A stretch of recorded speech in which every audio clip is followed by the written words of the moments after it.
Aleluia. Glórias ao Senhor.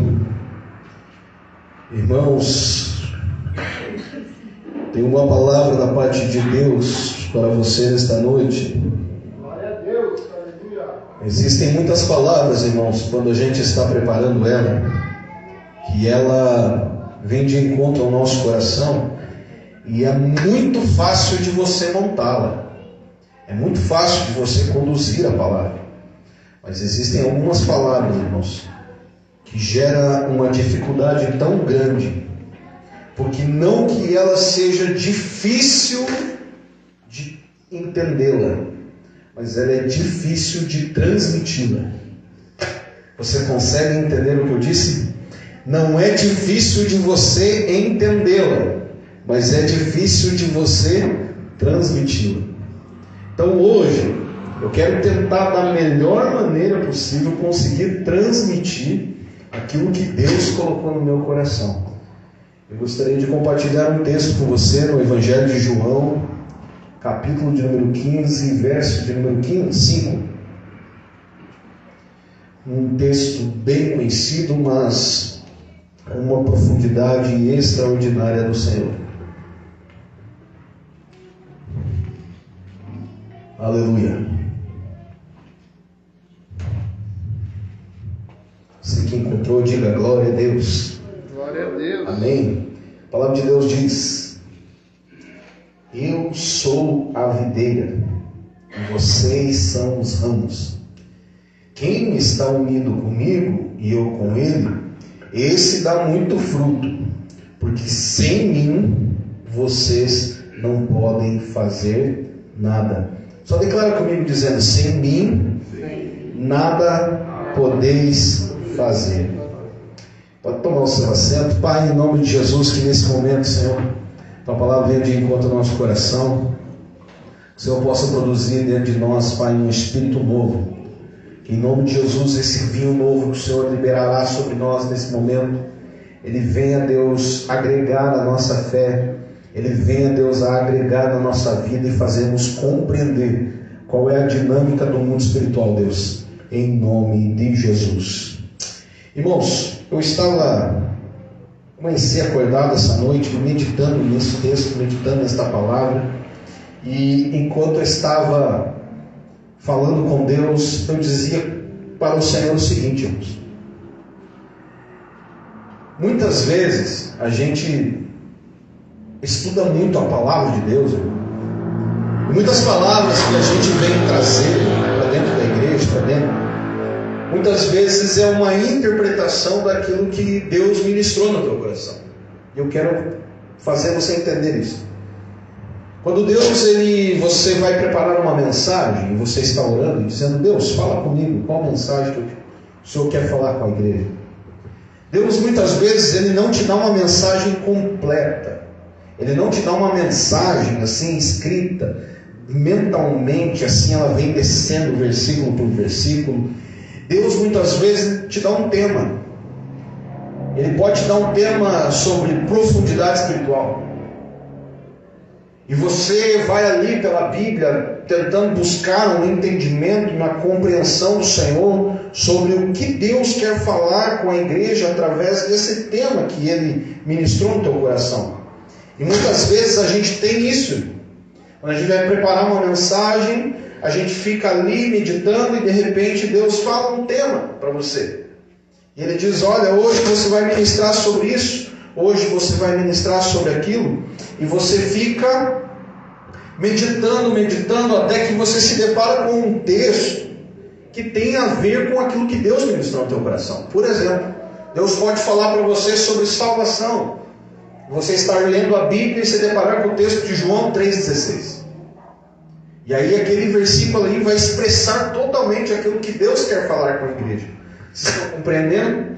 Quando nós recebemos da parte do Espírito um tema, nós temos que conseguir, através da meditação da palavra de Deus, conseguir expressar da melhor forma possível aquilo que Deus está colocando no teu coração. Então, a mensagem muitas vezes, ela não é totalmente espiritual, mas ela é direcionada pelo Espírito. Porque Deus, Ele vai usar a sua vida conforme o compêndio do conhecimento que você tem. Deus não vai revelar um conhecimento novo para você, sendo que você não sabe. Então Deus, Ele vai falar com você sobre salvação, sobre mudança de vida, sobre pecado, e Ele vai usar aquilo que você sabe sobre esse tema para ministrar para a igreja.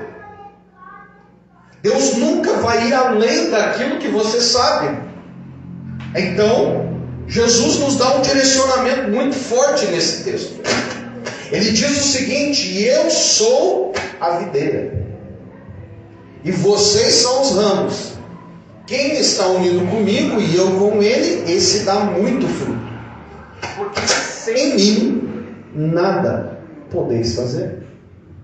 Pensa comigo. Quando Jesus está usando estes exemplos, Ele está trazendo para nós um sentido figurado do mundo espiritual. Ele está dizendo para nós o seguinte: eu estou falando de coisas espirituais com vocês, mas eu quero te dar um exemplo para que você entenda o que eu estou falando. E Jesus diz que Ele é a verdadeira videira. Quando Ele está dizendo isso, Ele está dizendo que existem outros tipos de videira. Porque se Ele está dizendo que Ele é a videira verdadeira, significa que existe a videira que é mentirosa. Então, existem duas videiras. A que é da mentira e a que é da verdade. E Jesus ainda ele incrementa dizendo assim: não que exista somente isso, mas também nessa videira existem os ramos.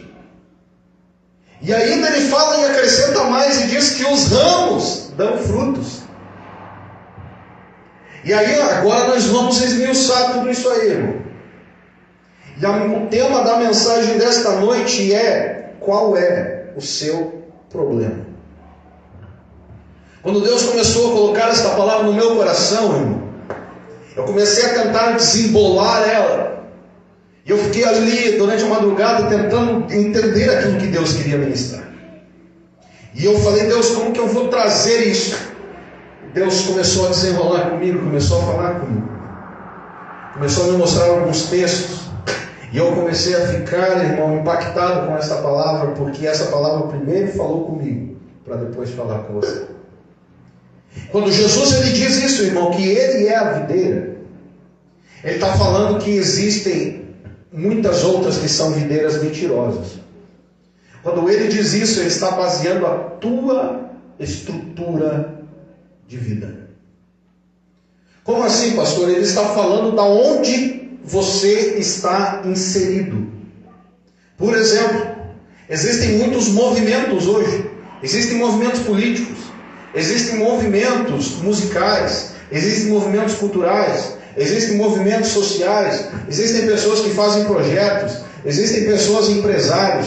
Então, quando Jesus está falando sobre a videira, Ele está falando sobre aonde nós estamos inseridos. No livro de Oséias, capítulo de número 10, versículo de número 1, a Bíblia diz o seguinte: que Israel é uma videira que dá fruto. Porém, essa videira que dá fruto, ela produz um fruto para a prostituição. Por quê? Porque ela construiu ídolos e postes ídolos nos montes. E no livro de Oséias, capítulo 10, Deus fala: eu vou destruir os teus outeiros, ó videira. Quando Deus está apontando eles como videira, Ele está dizendo assim: você que está inserido no meio de Israel, você está inserido no meio de uma videira. Então, a videira, quando Jesus usa esse termo, Ele está falando da onde nós somos estruturados religiosamente, psicologicamente, financeiramente. E Ele está dizendo que essas videiras, elas geram ramos. O que são os ramos? Os ramos somos nós. Então, uma célula de estrutura é uma videira. Quem são os ramos? As pessoas que participam delas. Só que Jesus, ele usa um termo, irmão, muito forte. Ele diz assim: eu sou.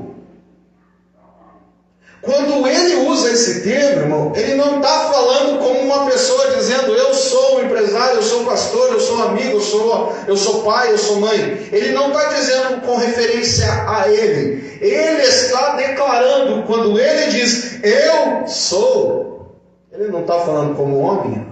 Glória a Deus, aleluia. Ele está falando como Deus, do livro do Êxodo, capítulo de número 3, verso 14. Eu sou aquele que era, que é e que há de vir. Quando Jesus declara eu sou, ele está falando como o eterno que habita dentro dele. E por isso esse texto é muito complexo. Por quê? Porque ele está dizendo que Deus, o eterno, ele tem uma videira que se origina nele. E essa videira, irmão, ela também é uma célula. Ela também é um organismo. E essa videira, nesse tempo que nós vivemos, é chamado igreja. Quando Jesus está dizendo que ele é a videira, ele diz também no livro de Mateus capítulo 16, dizendo que sobre a pedra ele edificaria uma igreja, um povo dele. Paulo diz nas cartas aos Coríntios, dizendo que o corpo tem muitos membros, mas Jesus é o cabeça. E esses membros muito bem ajustados, totalmente ligados, unidos, vivendo em amor como uma família. Aleluia. Não é o hino? Somos corpo, assim bem ajustados, totalmente ligados, unidos, vivendo em amor uma família, sem qualquer falsidade, vivendo a verdade, expressando a glória do Senhor. Quando nós cantamos esse hino, irmão, uma vez cantando esse hino no meio de uma igreja grande, quando chegou ali naquela parte, assim meio ajustados, totalmente ligados, todo mundo cantando, mas a hora que ele disse assim, sem nenhuma falsidade, eu vi alguns crentes dando risada. Quando nós cantamos isso, irmão, nós estamos cantando o corpo, nós estamos cantando sobre a videira que Jesus construiu sobre ele.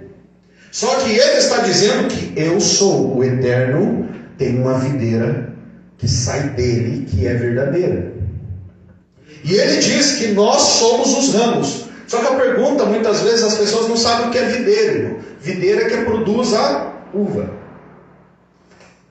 Então, quando esta videira, ela produz, ela começa a crescer, ela começa a crescer, ela começa a crescer, ela começa a gerar alguns braços, né? O braço da árvore, os ramos, e ela começa a andar, irmão. E você pode perceber uma coisa, que o ramo ele cresce, independente se dá fruto ou não. O ramo ele vai crescer. Só que pense uma coisa, para este ramo crescer, ele tem que se nutrir. Ele tem que tirar alimento de algum lugar para poder crescer. E aí o Senhor já começou a ministrar no meu coração, dizendo, existem pessoas que estão no corpo de Cristo, que estão se alimentando das bênçãos, mas não estão gerando fruto. Existem umas pessoas, irmãos, que estão na igreja, que são corpo de Deus, que quando você se depara com elas, elas são pessoas extraordinárias, elas tiveram um crescimento muito grande. Mas elas são pessoas, irmãos, que não geram frutos.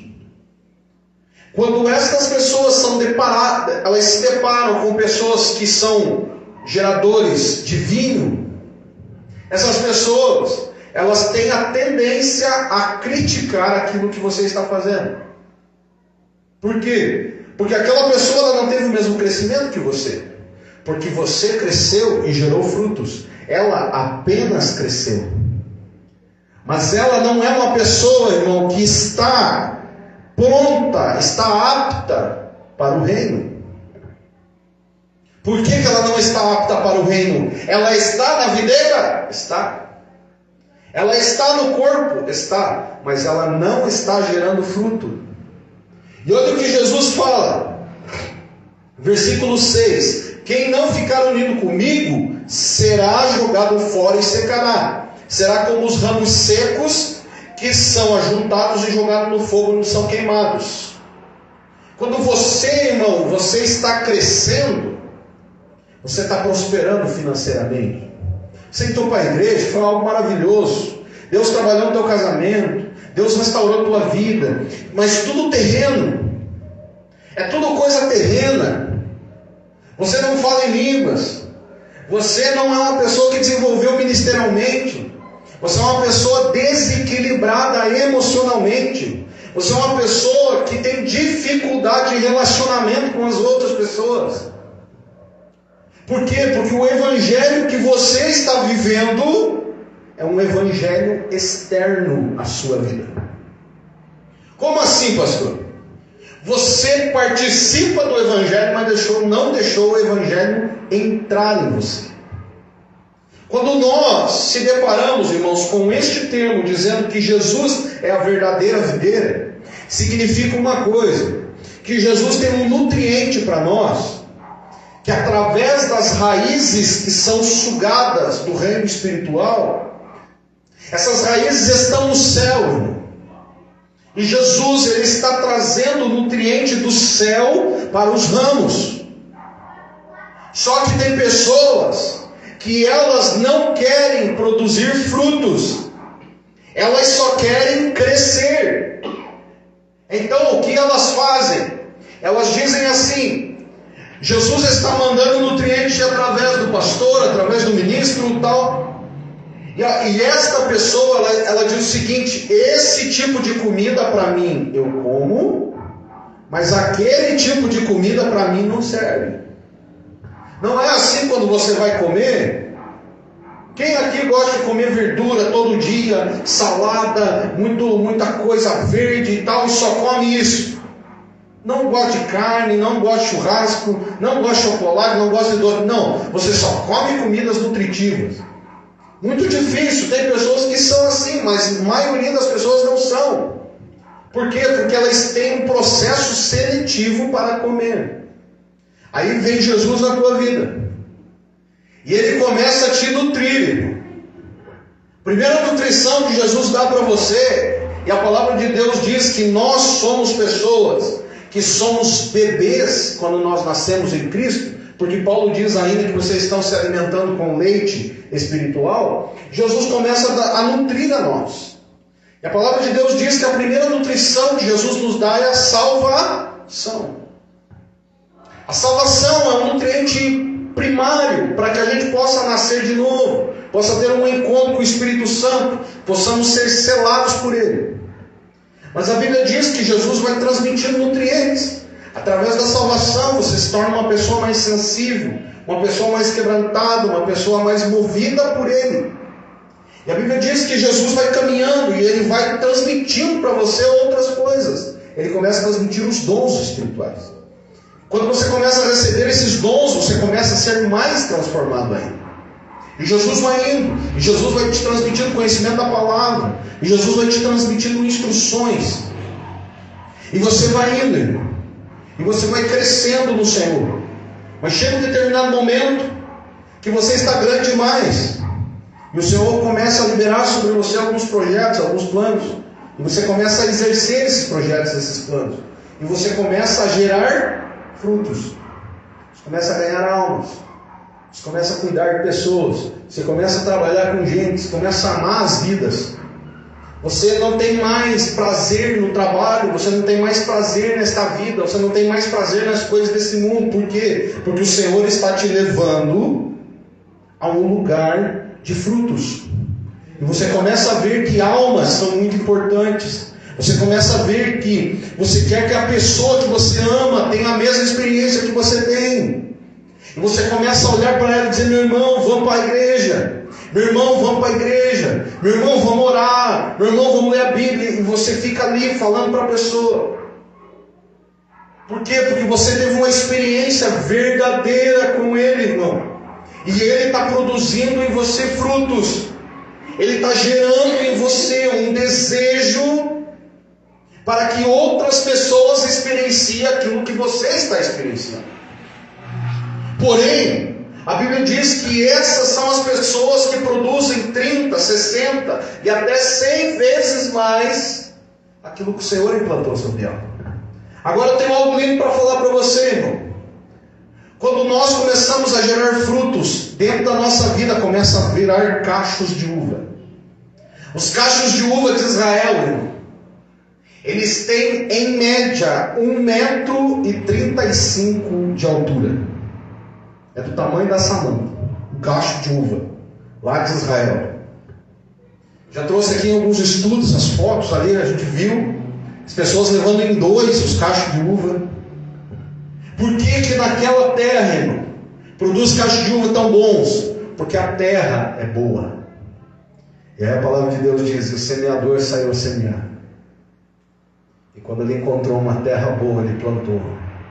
E essa terra gerou frutos. Glória a Deus, aleluia. Sabe o que acontece, irmão? A Itália, o país que mais produz vinhos no mundo, importa uvas de Israel para produzir os vinhos deles lá. Sabe o que Deus está demonstrando para nós? Que quando nós geramos frutos, as pessoas começam a olhar para nós. Por quê? Porque vinho, irmão, é produzido da uva. Quando Jesus ele diz assim: você não pode guardar vinho novo em odre velho, ele está liberando uma palavra sobre nós baseado na videira. Ele está dizendo que o fruto que você começa a gerar em você, ele começa a produzir vinho para as outras pessoas. O símbolo do vinho na Bíblia, a primeira coisa, a Bíblia diz que o vinho ele produzia alegria. Em Provérbios, no capítulo de número 10, a Bíblia diz que o vinho traz alegria. A palavra de Deus fala que Jesus, em Lucas capítulo 2, ele está ali naquele casamento em Caná, e acabou o vinho, acabou a alegria. Mas quando ele entrou em Caná, ele produziu vinho, e o cerimonialista olhou para eles e disse assim: esse vinho que ele produziu é o melhor vinho que eu já provei. Aleluia. Quando uma pessoa começa a entrar em relacionamento com pessoas que geram vinho, irmão, que estão gerando frutos, essas pessoas que estão relacionando com você, essas pessoas não podem ser tristes, irmão. Por quê? Porque você é um produtor de vinho, um produtor de alegria. Quando as pessoas começam a se relacionar com você, elas se tornam pessoas mais felizes ou mais tristes. Elas se tornam pessoas melhores ou piores. E aqui você começa a avaliar, irmão, se o ramo que você é está gerando vinho, está gerando fruto, porque o vinho traz alegria. Só que como que eu vou dar algo que eu não tenho? Para mim dar alegria, eu tenho que ter alegria. Fala a Deus. E Deus começou a falar comigo dizendo o seguinte: os ramos estão tirando uma alegria que não é da videira. Eles estão se enxertando em outras videiras. O Marco me mostrou um dia como que é enxertar, irmão, uma árvore em outra, um ramo em outro. Parte ele, monta ali, embola, faz uma gambiarra ali, um negócio para quê? Para aquele ramo fixar na videira. Sabe o que nós tentamos fazer, irmão? Nós tentamos fazer umas gambiarras com Jesus. Se o Senhor não está produzindo alegria em mim, então eu vou achar em outro lugar. Se o Senhor não está trazendo alegria em mim, então eu vou procurar em outro ambiente. Sabe qual ambiente muitas vezes? Não que seja um ambiente somente de pecado, mas um ambiente que a gente está procurando alegria. A gente vai encontrar alegria, vai mesmo. A gente vai encontrar alegria na bebida. A bebida dá alegria? Dá sim, porque senão eu não bebia. A droga dá alegria? Dá sim, irmão, porque senão o drogado não se drogava. Dá alegria para quem? Para quem está desfrutando. A prostituição dá dinheiro? Dá dinheiro. Você roubar dá lucro? Dá lucro. Mas o que acontece, irmão, com esta alegria que está sendo gerada em você? Ela não tem sustentabilidade. A alegria do pecado, ela é muito momentânea. Estávamos falando com a Ada, e ela dizendo para mim: Marcos, você já pensou, meu irmão? A traição, o que vale, cara? É um momento que você está jogando 20 anos, 30 anos de casamento fora. É um momento. Teve alegria naquele momento? Teve. Mas durou pouco tempo comparado ao tempo que você teve. Então, quando nós, irmãos, começamos a se alegrar no pecado, o que começa a acontecer com nossa vida? Nós sempre começamos a buscar mais e mais entretenimento. Por quê? Porque o pecado, irmão, quando ele vem sobre nós, ele é momentâneo. Produz alegria? Claro que produz. E a concepção que eu trouxe foi do aniversário. Quem aqui já planejou aniversário? Né? Todo mundo lá, 2 meses, 3 meses. A Adriana gosta de planejar meus aniversários. Então, há 3, 4 meses ali, e ver bolo, e ver decoração, né? E ver o ambiente, ver tudo. 4 meses, casamento, então nem se fala, né? Tem uns que demoram 2 anos para preparar tudo. E, irmão, quando eu era garçom e eu fazia os casamentos lá, nós íamos lá com o Vanderlei, durava 1h30 o casamento lá na igreja, e eles iam para o salão. Chegavam em torno de 8h30, 9 horas. Jantavam, lá por meia-noite, estava encerrado a janta, faziam um baile, 2 horas, 2h30 da manhã, todo mundo estava indo embora. Então o casamento durou das 4h30 da tarde até 2 horas da manhã. Você desfrutou de 2 anos de planejamento em menos de 8 horas. Para você preparar essas 8 horas, você levou 2 anos. E aí a pergunta que eu tenho para você é a seguinte, irmão: valeu a pena? Porque quando você termina a festa, quando você termina o aniversário, quando você termina aquela festa de casamento, aí você olha e fala e vê o quão vazio é a tua alegria. Você vê o quão vazio é a tua vida. Por quê? Porque a vida volta ao normal. Foi só um momento. Você fez uma viagem, aí se foi para a viagem. Muito bom, você está vendo coisas, comendo e tal. Mas quando você volta, a alegria foi embora. Porque você voltou para a tua vida. É isso que o cara que é um ramo sem fruto vive. Buscando sempre um Beto Carreiro, buscando sempre um aquapark. Ele não para com a família dele. Ele vai para muito lugar. Vai.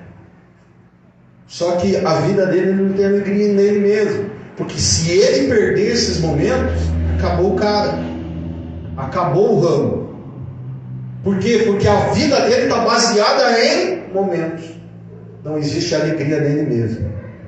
E aí a palavra de Deus nos diz, irmão, para um crente que tem ramo, para um crente que tem fruto, melhor dizendo, ele diz: ainda que a figueira não floresça e não haja frutos na vide, você vai olhar para a tua vida e você vai dizer: Deus, eu não tenho nada, Senhor. Está tudo parado, meu ministério está parado, meu casamento está parado, meu trabalho está parado, está tudo parado. Aí você diz: todavia eu me alegrarei, porque eu produzo vinho. Eu me alegrarei no Deus da minha salvação, porque eu estou inserido nele. E é nele que me alimenta. É ele que é o maná. É ele que é o pão vivo que desceu do céu. Então, esse pão, ele te alimenta, independente de como que está o ramo. Então, quando nós somos pessoas que somos um ramo inseridos na videira, mas nós não estamos alegres, nós não temos fruto. Não é a circunstância, é você. O problema está aqui, irmão. O evangelho que você está vivendo, você está enxertando ele em outras coisas. Você diz o seguinte: para mim ser feliz eu tenho que ter um carro melhor. Para mim ser feliz, minha esposa tem que mudar. Para mim ser feliz eu tenho que mudar meus filhos. Para mim ser feliz eu tenho que mudar minha casa. Não, irmão. Independente da circunstância, a Bíblia declara: eu todavia me alegrarei no Deus da minha salvação. Por quê? Porque a alegria, ela vem do céu. E aí você pode dizer: mas pastor, como que você pode ser feliz na circunstância que eu vivo? É porque você está olhando por uma ótica carnal. O que Jesus diz para Nicodemos? Nicodemos, para você entender o que é nascer de novo, você tem que ter uma visão espiritual. Porque se você não tiver uma visão espiritual disso que você está vivendo, você não vai conseguir projetar no mundo espiritual. Você vai conseguir viver nesse mundo, mas de uma forma natural. Agora presta atenção comigo, irmão, na onde Deus me levou. A pergunta que Deus me fez foi a seguinte: será que todos os crentes têm fé? Eu falei: claro que tem, Deus. Eles têm que crer no Senhor, que o Senhor morreu por eles. E Deus falou: não. Nem todos têm fé. Tem pessoa que só acredita. Porque a fé, a Bíblia diz: olha, a fé vem pelo ouvir a palavra. Quando eu estou ministrando aqui esta palavra, irmão, eu não estou me baseando numa filosofia do Aristóteles. Eu não estou me baseando numa teologia de Agostinho. Eu não estou me baseando em teólogos, em filosofia. Eu estou me baseando nos textos bíblicos. Se não satisfaz você, então você tem que discutir com o autor da Bíblia. Por quê? Porque ele está dizendo: no mundo tereis aflições, mas tem de bom ânimo, eu venci o mundo. Ele diz em João 17, dizendo: Pai, eu não quero que os tire do mundo, mas os livre do mal. Ele diz em Mateus 28, eis que estou convosco até a consumação dos séculos. Se esse texto não serve para você, rasga a Bíblia, irmão. Por quê? Porque a fé tua está embasada em conhecimento seu, na tua ideologia. Por que você não está gerando frutos? Porque você não deixou Jesus entrar onde você está, onde está mais querido em você. Quando nós somos ramos, irmãos, a palavra diz, olha aqui em João 15, verso 2: todos os ramos que não dão uvas ele corta, embora eles estejam em mim. Mas os ramos que dão uva, ele poda a fim de que fiquem limpos e deem mais uvas. Olha o que ele diz: mas vocês já estão limpos por meio da minha palavra que vos tenho dado. O que limpa o homem? O que limpa a nossa vida? A palavra. Quando você não é limpo pela palavra em áreas da tua vida, você não pode gerar frutos nessa área. Então existem áreas da nossa vida, irmão, que não foram alcançadas ainda por Jesus. Sabe o que Jesus faz para poder te alcançar?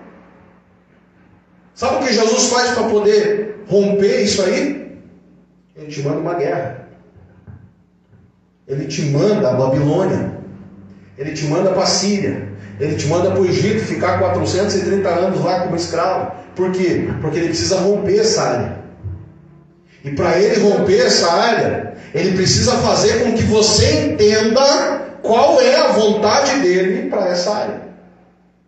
Então, eu vejo, muitas pessoas têm dificuldade em muitas coisas, irmão. Dificuldade financeira, dificuldade espiritual, dificuldade na parte física, dificuldade na parte de relacionamentos.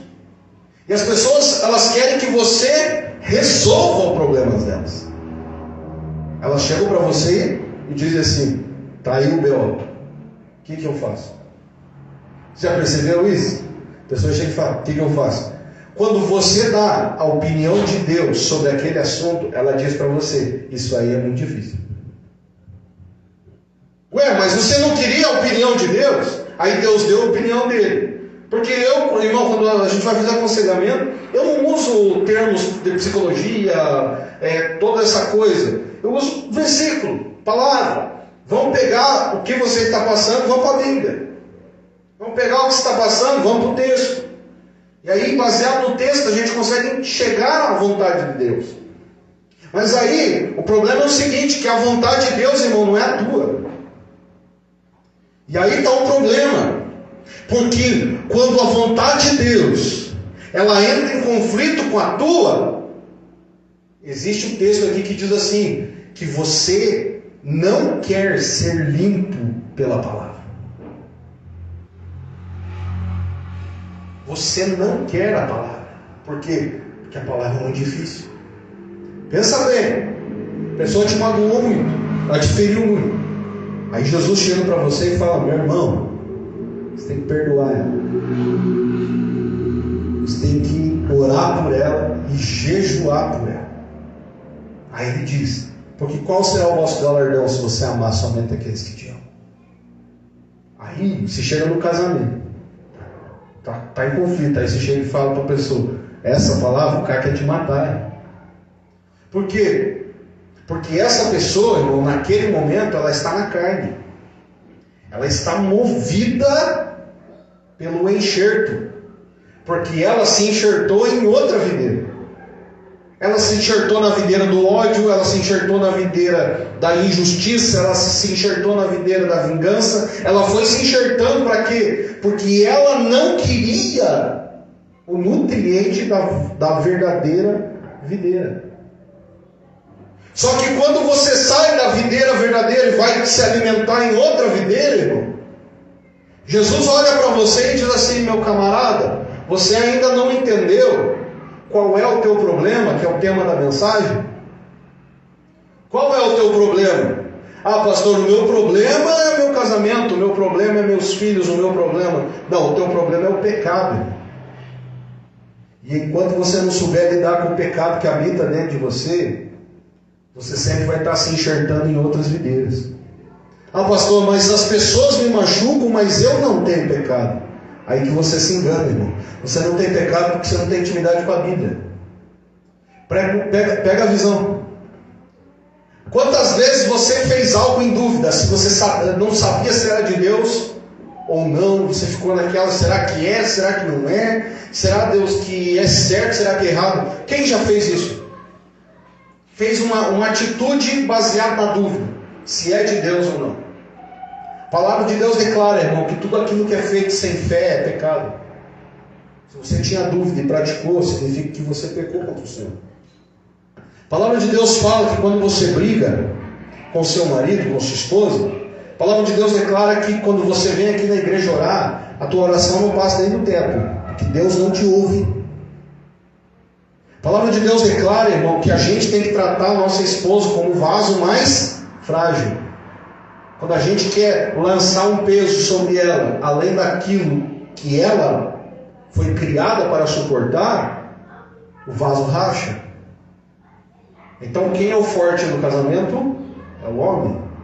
Se o homem quer tomar uma posição de mulher dentro do casamento, vai dar ruim. Porque cada um foi dividido dentro da sua área. Então, as mulheres podem até fazer algumas coisas dos homens, mas existem algumas funções dentro do casamento, irmão, que é baseado no caráter de cada um, que é baseado na índole de cada um. Então, um pai solteiro, que a sua esposa faleceu, ele vai dar conta de ser pai e mãe? Pode até dar. Mas a falta que a mãe faz é diferente da personalidade que o pai vai expressar neles. Então, quando a gente tenta fazer algo, irmão, baseado naquilo que nós queremos fazer, sabe o que Deus faz? Deus olha para você e diz assim, meu irmão, se você não ajeitar essa casa, eu vou te pesar na balança e eu vou te achar em falta. Sabe por quê? Quem não ficar unido comigo será jogado fora e secará, e será como os ramos secos que são juntados e jogados no fogo. Você está tentando produzir fruto de uma maneira errada.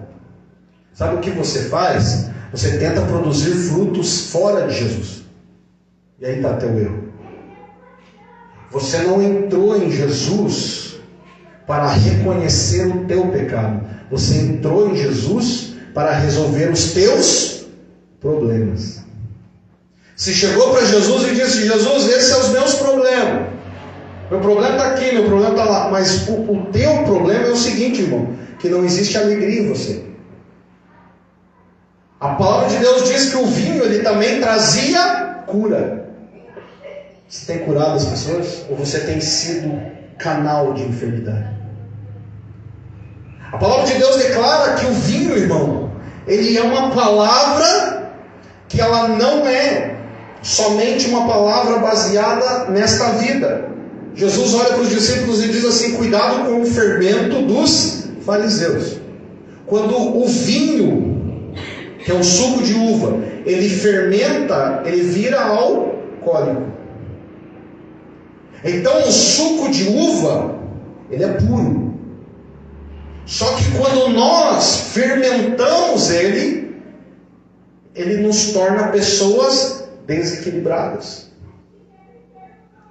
Então, se nós estamos produzindo uvas, mas o vinho que nós produzimos, ele é alcoólico, nós estamos gerando doenças nas pessoas. Daí você pode dizer: mas uma cálice de vinho pode produzir saúde. Irmão, você não tem ideia da quantidade de vinho que você tem que consumir para produzir essa saúde que você diz. Então, dentro da nossa vida, dentro da nossa experiência pessoal, irmão, o problema que nós temos é o pecado. A gente não sabe lidar com ele. Existe um pecado, irmão, que está se alojando dentro das igrejas, dentro das pessoas, que é a depressão. Como que a gente lida com a depressão? Vamos para o parque. Vamos tirar essa menina do quarto, esse piá do quarto, e vamos levar para o parque. Sabe o que você está tentando fazer? Você está tentando gerar frutos baseados em atitudes carnais. A depressão é uma doença espiritual e emocional ao mesmo tempo. Porque a pessoa ela não é totalmente endemoniada, mas ela é influenciada por entidades de morte, de espíritos da morte, que te levam o teu emocionalismo para o abismo. E Paulo diz que um abismo puxa o outro. Como que você lida com isso? Pastor, eu vou jejuar e vou orar. Não é assim que lida, irmão. Palavra de Deus. Jesus disse: você não vem para a luz porque você não quer revelar as tuas obras que estão nas trevas. Como que a gente resolve a depressão? Confessando. No livro de Tiago, a Bíblia diz que vocês são curados na alma quando vocês confessam uns aos outros os vossos delitos e pecados. O problema é que a gente peca hoje, peca amanhã, peca depois. O pecado que você pecou no primeiro dia, você já esqueceu. Vai acumulando, vai gerando peso, vai gerando angústia. Você sofre bullying na escola, você sofre uma recriminação dentro da casa, você vai guardando. Aquele sentimento que você está sentindo todo dia. A palavra de Deus declara que a ira não repouse sobre o vosso coração. Para quê? Porque o sol, irmão, quando ele fala ali que o sol não deixe repousar a ira antes que o sol se ponha, ele está falando desse acúmulo. Vai chegar um momento que você vai estar cheio de cancros dentro da sua alma, e essa alma não vai ter mais escape. Por quê? Porque foi gerado pela ira. Você ficou com tanto ódio no primeiro dia, no ódio no segundo, ódio no terceiro. Quando chegou no terceiro dia, você nem sabe porque você ficou com ódio no primeiro. Então não houve confissão do pecado. Qual é o pecado, pastor? O pecado da ira. Mas ira é pecado? É sim. 1 Coríntios capítulo 6, verso 10, a Bíblia diz que aqueles que se iram não herdarão o reino de Deus. O problema da igreja é o pecado, irmão. E o problema da igreja é o seguinte, que eu nem sei aonde que eu peco. Eu nem sei aonde que eu estou errando. Se você chegar para uma pessoa hoje e perguntar para ela assim, o que é apagar o Espírito Santo, ela não sabe te responder. Ou a pessoa, se olhar para ela e disser assim, o que que é o pecado contra o Espírito Santo, ela não sabe te responder. Se você olhar para ela e disser assim, o que Paulo quis dizer com isso, ela não sabe dizer. Por quê? Porque não tem conteúdo bíblico. Ela não entendeu a dinâmica do pecado. Então ela não entendeu a cruz de Cristo que veio para remir o pecado dela. Quando eu tenho acúmulos de pecados, eu não consigo ser perdoado por Ele. Sabe por que Deus está te levando nesse caminho? É porque Deus quer te mostrar onde você está errando. Por que você não está gerando fruto nele? E é por isso que as situações da nossa vida, ela vem, irmão. Para quê? Porque Deus usa o mal para mostrar as áreas da nossa vida que não foram alcançadas por Ele. Jesus olha e diz o seguinte para os discípulos: ei, toda cidade que não aceitar a tua mensagem, bata aos pés dela, porque terá mais misericórdia para Sodoma e Gomorra do que para ela. Presta atenção, pega para você esse texto. Quando você escuta uma repreensão da parte de Deus, e você não aceita ela, sabe o que você é? Você é a cidade que rejeitou a mensagem. Vai ter mais misericórdia para Sodoma e Gomorra do que para você no final dos tempos. Por quê? Porque você está rejeitando a palavra. Quando nós rejeitamos a palavra, irmão, nós não podemos ser limpos de quem nós somos. E nós necessitamos ser limpos. A estrutura velha da nossa vida não serve para o evangelho que Jesus quis fazer através de você. Jesus, Ele traz paz, irmão. Faz quanto tempo que você não sente paz na tua vida? Jesus traz amor, Jesus traz graça, Jesus traz alegria. Quando eu falo dessas coisas para você, talvez não faça nem sentido mais, porque você diz: pastor, eu tenho vivido um verdadeiro inferno.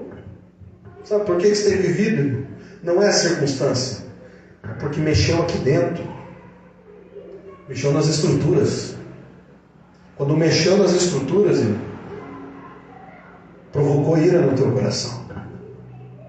Você traiu quantas vezes a tua esposa na tua mente, no teu coração? Porque você odiou ela naquele dia. Você quis matar quantas vezes o teu filho no teu coração? A Bíblia diz que todas as vezes que você cometeu esse homicídio dentro de você, você é um homicida, irmão. Sabe qual que é o problema? A gente tenta amenizar essas coisas. A gente tenta dizer assim: não, irmão, Jesus é misericordioso. Ele é, mas Ele é para aqueles que entendem o pecado. Quando nós não entendemos aonde nós temos pecado, Jesus não pode entrar, irmão. Por quê? Porque naquela área da minha vida eu estou em pecado. Então Ele não pode entrar na plenitude da minha vida. E as pessoas olham só os pecadão, irmão. As pessoas olham só os pecados que são grandes demais. Ah, é fornicação. Ah, é as drogas. Ah, é não sei o quê. Mas, cara, tem gente que está aqui no nosso meio, que a Bíblia fala que maquina o mal na sua cama durante a noite, para praticar ela no outro dia. A Bíblia chama isso, nem é de pecado, nem de iniquidade. A Bíblia chama isso de abominação. Palavra, irmão, é algo que é inaceitável para Deus. A palavra de Deus fala, irmão, que os dízimos e as ofertas eram para ser trazidos para os sacerdotes. Daí você fala assim: eu não quero dizimar na igreja, então dizima na casa de quem você quiser, dizima na vida de quem você quiser. Mas a partir do momento que você não dizima, você está roubando de Deus. É um delito, é um pecado. A palavra de Deus está declarando que aqueles que não dizimam estão roubando do Senhor.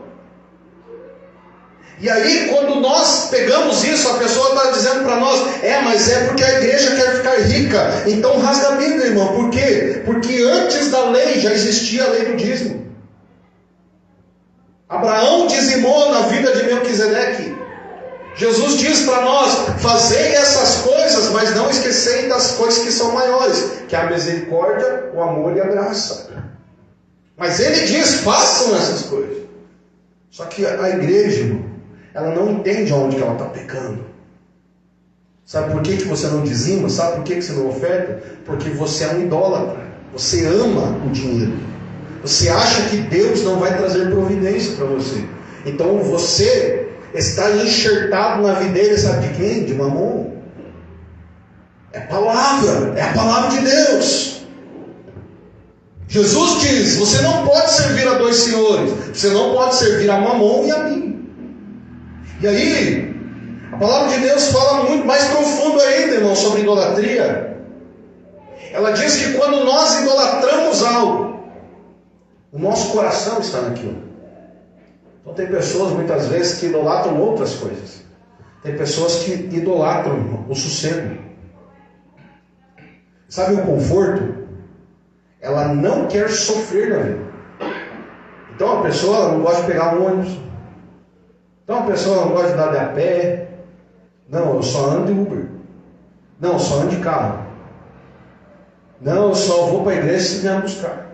Não, eu só faço isso se você fizer aquilo. Não, eu não vou, cara, porque lá não vai ter carne boa. Não, porque lá não vai ter assim, assado. A pessoa gosta de conforto. Aí ela chega na tua casa, já percebeu algumas visitas, chega na tua casa, ela só reclama das coisas que você tem. Então, essa pessoa, ela é o quê? Ela é um conforto, ela quer o tranquilo, ela gosta. As minhas tias chamavam, né, do galardão. A pessoa quer o galardão ali, só na boa, só na tranquilidade. Se chama ela para um churrasco, ela não quer sujar, ela não quer mexer no fogo, ela não quer fazer nada. Não, é só comer a carne e butinar. Não quero nem papo com você, eu só quero comer a carne e ir embora. Mas se não chamou a pessoa para o churrasco para ela comer, chamou para trocar ideia, chamou para conversar. Mas sabe que a palavra de Deus fala com esse cara? Em Provérbios capítulo 6, a Bíblia diz assim: ó vagabundo, aprende com a formiga. Por quê? Porque ele está dizendo o seguinte, que a formiga, irmão, ela se prepara para o tempo do inverno. E ela diz assim: meu irmão, quando você está ganhando muito dinheiro, quando você está prosperando muito, você não pode gastar tudo, você tem que ir guardando as migalhas ali, vintão, 50 reais, 30, para quê? Para que quando chegar o momento do inverno, quer ver? Eu vou pegar vocês aqui, vou trazer algo que Deus ministrou no meu coração. Quando chegar o tempo do inverno, você vai ter aquele dinheiro lá. O governo brasileiro, ele criou agora o saque aniversário, né? Todo mundo lá, vai lá, muda lá o FGTS para poder ter o saque aniversário. Pensa comigo, irmão. Você trabalha 10 anos numa empresa. Quem trabalha com saque FGTS normal, depois de 10 anos, ele vai ter lá uns 15 mil, 20 mil reais lá no FGTS. Você vai pegar um seguro-desemprego ali de 5 meses e você vai ter 20 conto para você. Aprende com a formiga, ó vagabundo. Só que o cara que optou pelo saque aniversário já gastou tudo. A palavra de Deus está te direcionando, não adere a isso, irmão. A palavra está dizendo, meu irmão, você vai estar desempregado. Você vai estar com dívida de cartão de crédito, parcelamento, um monte de coisa, que talvez o seguro que você vai receber, porque antes você tinha benefício, e agora você vai receber o líquido do teu salário, não vai suprir todas as tuas contas. Então o FGTS, as férias, o décimo que você vai receber do teu acerto, ela vai trazer uma estrutura para você se manter no inverno. Mas aí a gente adere, por quê? Porque a gente quer viver o momento. Quero pegar meu saque aniversário para quê? Para viajar, para curtir com a família. Mas eu estou vivendo o verão. Mas quando chegar o inverno, eu vou penar. Por quê? Porque eu não tenho estrutura. Então, isso é pecado, pastor? Claro que é, sabe por quê? Porque você vai murmurar. Sabe por que você vai murmurar? Porque você vai dizer, Deus não está comigo. Você vai olhar e dizer, Deus, por que eu perdi o emprego? Agora eu estou aí. Mas por que você não se estruturou no tempo do verão para quando chegar o inverno? Então, irmão, a palavra de Deus ela nos dá uns direcionamentos muito fortes para nós. Casamento. É o que mais a Bíblia diz, irmão. Já começa no livro do Gênesis. A palavra de Deus declara que a mulher e o homem, eles não são iguais. Então, se você quer casar com uma pessoa que é igual, você não casa. Por quê? Porque a mulher é diferente do homem. A palavra diz ajudadora. A palavra não poderia ser ajudadora, teria que ser adversária, porque a palavra no hebraico ali é contrário. Porque ela é diferente, ela não tem a mesma perspectiva tua.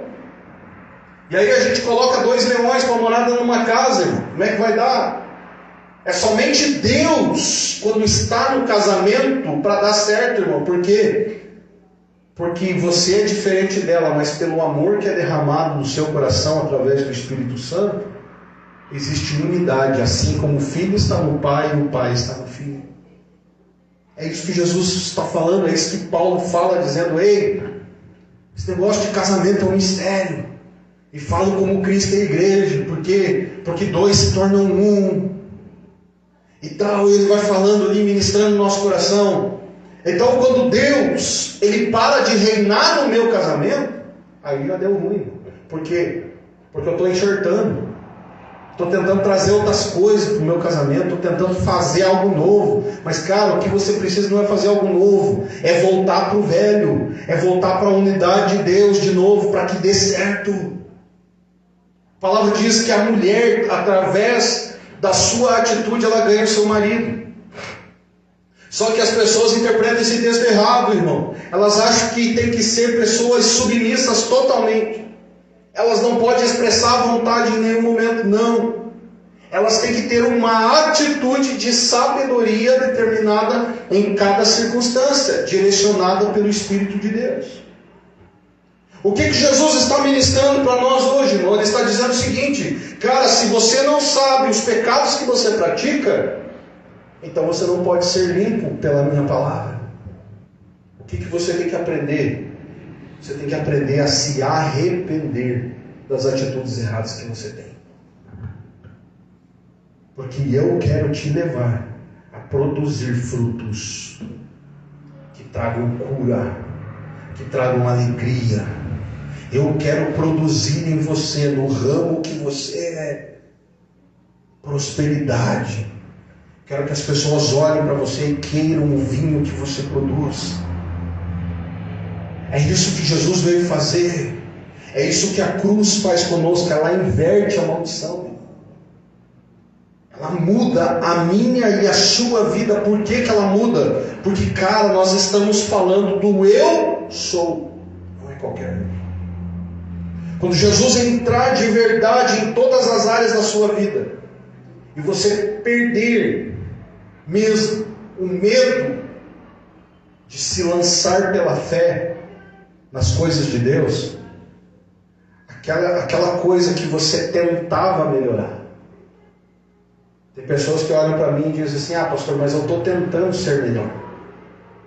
Cara, tentar não adianta.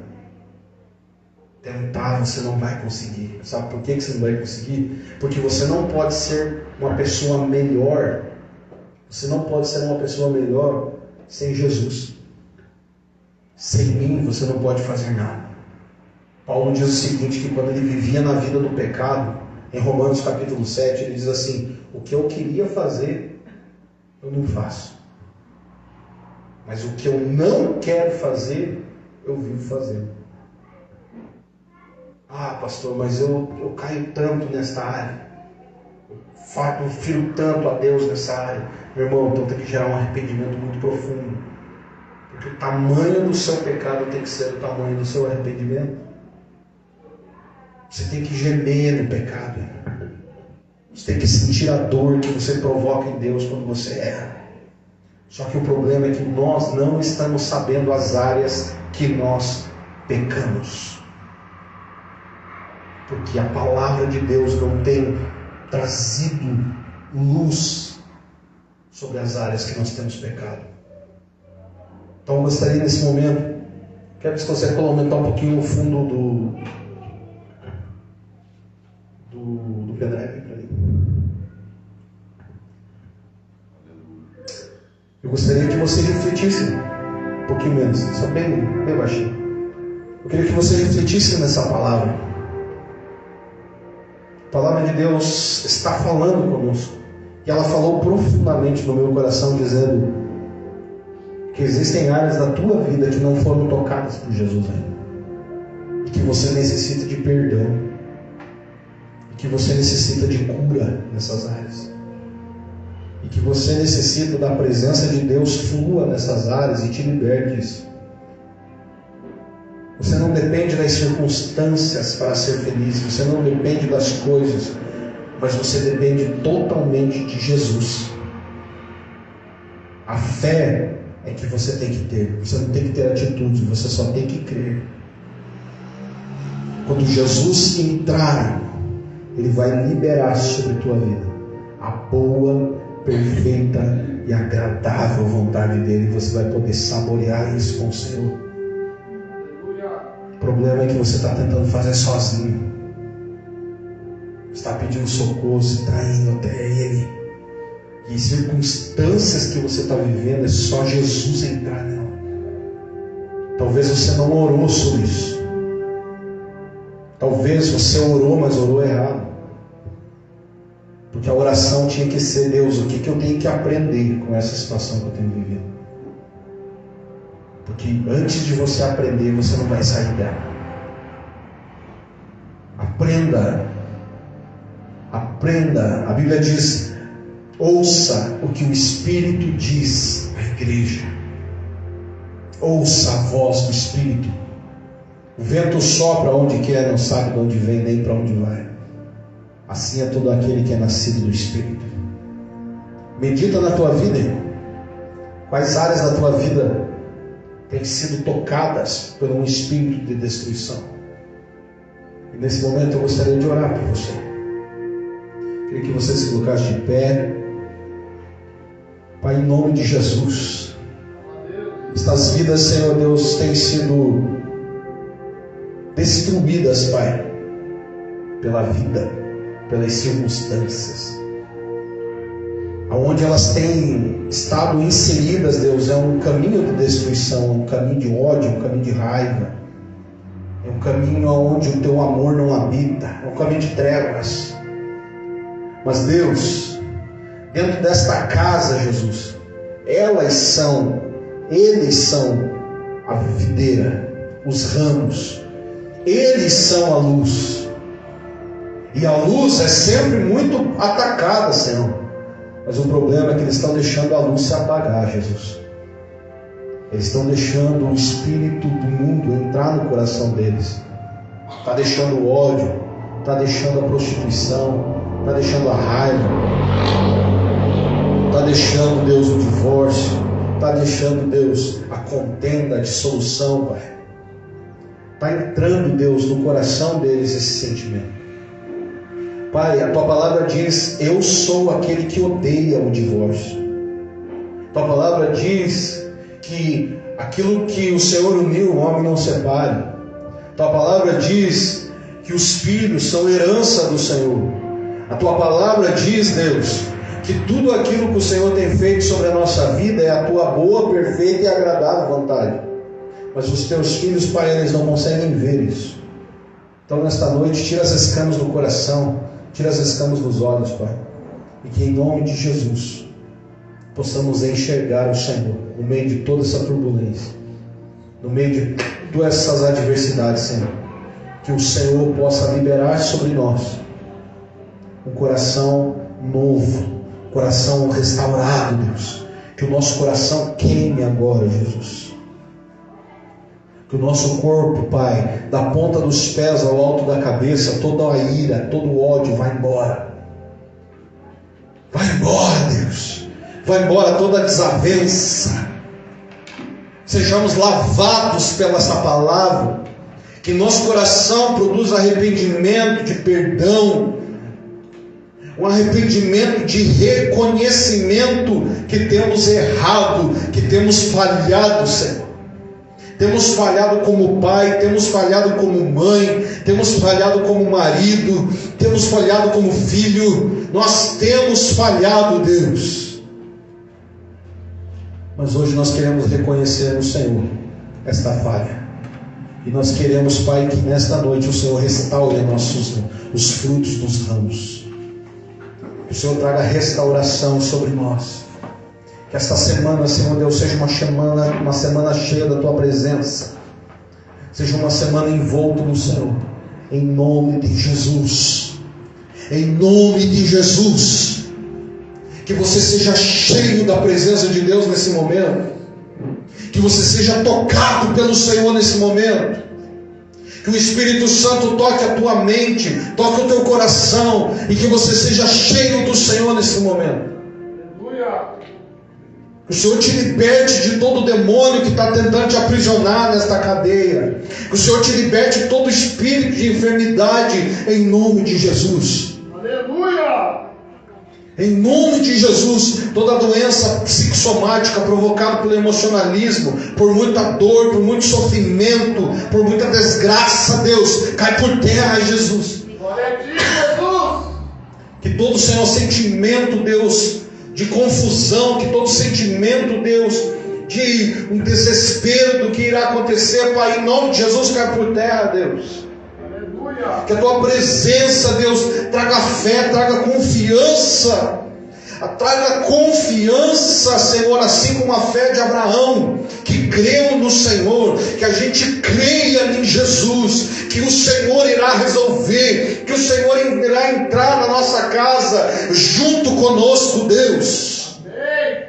Em nome de Jesus, que a nossa vida tenha fé, Deus, fé no Senhor.